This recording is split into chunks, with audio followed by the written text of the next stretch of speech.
संपूर्ण महाराष्ट्रात लोकप्रिय झालेल्या आमच्या @कागल लाईव्ह या चॅनेलला लाईक करा व बेल दाबून सबस्क्राईब करा.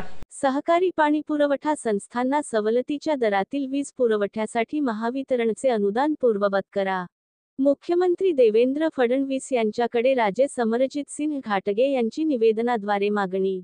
सहकारी पाणी पुरवठा संस्थांना प्रति युनिट ₹1.16 या सवलतीच्या दराप्रमाणे वीज बिले भरण्यासाठी शासनामार्फत महावितरण कंपनीला पूर्ववत अनुदान उपलब्ध करून द्यावे, अशा मागणीचे निवेदन मुख्यमंत्री देवेंद्रजी फडणवीस यांना शाहू ग्रुपचे अध्यक्ष राजे समरजित सिंह घाटगे यांनी दिले.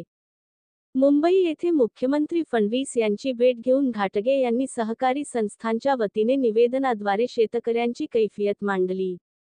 याबाबत अधिक माहिती अशी: शेतकऱ्यांना वैयक्तिक पाणी पुरवठा योजना करणे शक्य नसल्यामुळे त्यांनी एकत्रित येत सहकारी पाणी पुरवठा स्थापन केल्या आहेत. या माध्यमातून अनेक शेतकऱ्यांची जिरायत असलेली शेती बागायत होण्यासाठी फायदा झाला आहे. अशा सहकारी संस्थांना प्रति युनिट ₹1.16 या सवलतीच्या दराने वीज आकारणी केली जात होती.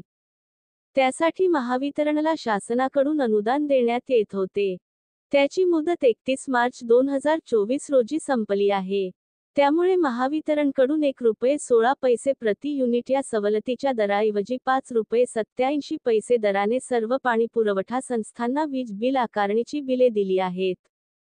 त्यामुळे ना नफा ना तोटा या तत्वावर चालविण्यात येणाऱ्या या सहकारी पाणी पुरवठा संस्था आर्थिकदृष्ट्या अडचणीत सापडल्या आहेत. राज्यातील कोणत्याही पाणीपुरवठा संस्थांना या वाढीव दराने वीज बिल भरणे शक्य नाही. त्यामुळे वीज व इरिगेशन फेडरेशन यांच्या वतीने आंदोलन छेडून वाढीव दराप्रमाणे आकारलेली वीज बिले भरणा करण्यात येऊ नयेत, असे आवाहन करण्यात आले आहे. मात्र हा यावरील कायमस्वरूपी तोडगा नाही. त्यासाठी या सहकारी पाणीपुरवठा संस्थांना आता शासनाने पूर्वीप्रमाणे मदतीचा हात देण्याची आवश्यकता आहे. तशी मागणी त्यांनी सुद्धा शासनाकडे केली आहे.